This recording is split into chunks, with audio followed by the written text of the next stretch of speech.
রাস্তাঘাটে চোখ পড়লেই হলুদ রঙের স্কুল বাস, সকালে হোক কিংবা বিকালে হলুদ রঙের স্কুল বাস দেখলেই মনটা কেমন হু হু করে ওঠে, তাই না? কিন্তু জানেন কেন স্কুল বাসের রং হলুদ? এত রং থাকতে কেন স্কুল বাসের জন্য হলুদ রংকে বেছে নেওয়া হলো? আসলে প্রতিটা রঙের পেছনেই তো একটা গহীন অর্থ থাকে। ঠিক সেই রকমই স্কুল বাসের হলুদ রঙের পেছনেও কিন্তু একটা বৈজ্ঞানিক ব্যাখ্যা রয়েছে। 1939 সালে আমেরিকায় ফ্র্যাঙ্ক ডব্লিউ সায়ারের নেতৃত্বে একটি কনফারেন্সে বিভিন্ন রং পরীক্ষা করে দেখা হয়, যার মধ্যে এই হলুদকে স্কুল বাসের জন্য বেছে নেওয়া হয়, কারণ এই রং দূর থেকে খুব সহজেই চোখে পড়ে। এরপর থেকে এটা শুধু আমেরিকাতেই নয়, বরং ভারতবর্ষ সহ পৃথিবীর বহু দেশেই স্কুল বাসের রং হলুদ করা হয়েছে। সাধারণত দুর্ঘটনা এড়ানোর জন্যই এই রঙের ব্যবহার মনে করা হয়।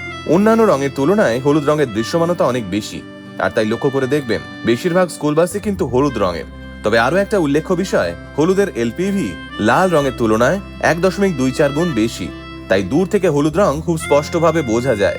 আর ঠিক এই কারণেই দুর্ঘটনা এড়াতে বেশিরভাগ স্কুল বাসের রঙও হলুদ। কে কে জানতেন এই বিষয়ে? কমেন্টে জানাতে ভুলবেন না কিন্তু।